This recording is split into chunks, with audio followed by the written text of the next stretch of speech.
शासन से हमको बहुत उम्मीद है, लेकिन क्या है कोई व्यक्ति हमारी बात आगे तक पहुंचा नहीं पा रहा है। ये सबसे बड़ा दुख का विषय हमारा लग रहा है कि हम करके चले गए और उनको जो गवर्नमेंट पैसा देती है वो लेके चले गए, अपना फायदा उठा लिया उन्होंने, किसानों का नुकसान किया है। हम लोग आज इकट्ठा हुए, सब लोगों ने अपना पता लगाया किसने क्या बोया क्या नहीं बोया, पता लगा कि सबके खेत में मक्का लिख दी इन लोगों ने। जब हम तहसील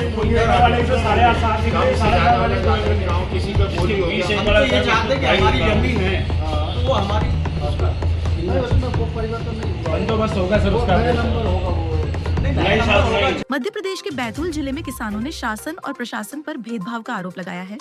किसानों का कहना है कि भावांतर योजना के तहत उन्हें लाभ से वंचित कर दिया गया है। दरअसल मुख्यमंत्री की घोषणा के बाद किसान अपनी सोयाबीन की फसल का पंजीयन कराने जब सोसाइटी पहुंचे तो पाया कि पोर्टल पर उनका पंजीकरण नहीं हो रहा। जांच करने पर किसानों को पता चला कि उनके रिकॉर्ड में सोयाबीन की जगह मक्का दर्ज कर दिया गया है। किसानों का कहना है कि उनके खेतों में अब भी सोयाबीन की फसल लगी है, जो अतिवृष्टि से भारी नुकसान झेल चुकी है। बावजूद इसके न तो कोई सर्वे हुआ और न ही मुआवजे की प्रक्रिया शुरू की गई। किसानों का आरोप है कि तहसील कार्यालय में बैठे पटवारी और बाबुओं ने मिलकर जानबूझकर रिकॉर्ड में गड़बड़ी की, जिससे वे योजना के लाभ से वंचित रह गए। शिकायत लेकर जब किसान तहसीलदार के कार्यालय पहुंचे तो वे मौके पर मौजूद नहीं थे। इसके बाद सैकड़ों किसान कलेक्टर कार्यालय पहुंचे और जिला कलेक्टर के नाम ज्ञापन सौंपा। किसानों ने प्रशासन को 7 दिन का समय दिया है कि अगर समस्या का समाधान नहीं हुआ तो वे उग्र आंदोलन और आमरण अनशन करेंगे। किसानों ने चेतावनी दी है कि यदि जल्द सुधार नहीं किया गया तो यह आंदोलन जिले भर में फैल सकता है। अब सभी की निगाहें जिला प्रशासन पर हैं कि क्या कलेक्टर बैतूल इस मामले में संज्ञान लेते हैं या किसान यूं ही सरकारी लापरवाही का शिकार बने रहेंगे। हम लोग बैतूल कलेक्टर ऑफिस आए थे कलेक्टर साहब का आवेदन देने कि हमारे यहाँ जो पटवारी द्वारा और लोगों ने गिरदावरी की है उसमें पूर्णतः उनने मक्का का दिखाया है, जबकि मौके पे सोयाबीन है। मौके पे जाके किसी भी अधिकारी ने गिरदावरी नहीं की है, ऑफिशियल बैठ के उनने खाना पूर्ति की है।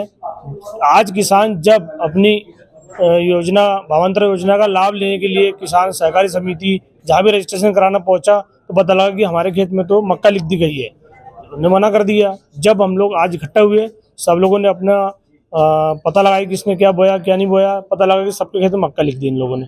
जब हम तहसील पहुंचे, मौके पे तहसीलदार साहब नहीं मिले तो हम लोगों को मजबूरन कलेक्टर ऑफिस आना पड़ा। क्या आश्वासन मिला? यहाँ आश्वासन मिला कि हम 7 दिन में आपको अवगत कराते हैं। कुछ लोगों सर ने मोबाइल नंबर लिया है, बोला कि हम 2-4-5 लोगों को बुलवाते हैं। हमारे अभी जो गिरदावरी वगैरह हुई ना वो सब गलत हुई है, जिसमें सोयाबीन पूरी नील हो गई है, मक्का लिखा दिए। दूसरी समस्या है जो हमारा मजरा टोला कुछ सुधार हुआ था तो उसमें पूरा गड़बड़ है, एक दूसरे के नक्शा खसरा सब अलग हो गए, तो हमारे पास जमीन ही नहीं है, हमारी जमीन दूसरे के नाम से ये 9 सालों से।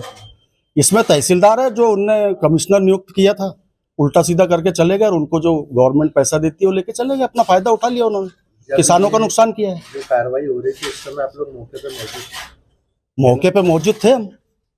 क्या आपने उस समय नहीं देखा था? नहीं, उस समय हमने बताया था, बोले सबका जैसा है वो कर रहे हैं, ठीक हो जाएगा। सर हमारे एक तो ये भावांतर योजना में हम लोग जैसे रजिस्टर पंजीयन कराने पहुंचे हैं तो हमारे किसान भाई सारे पीड़ित हो गए कि हमारा तो नाम ही नहीं है उसमें, हमारी तो सोयाबीन की फसल लिखी नहीं है पटवारी द्वारा।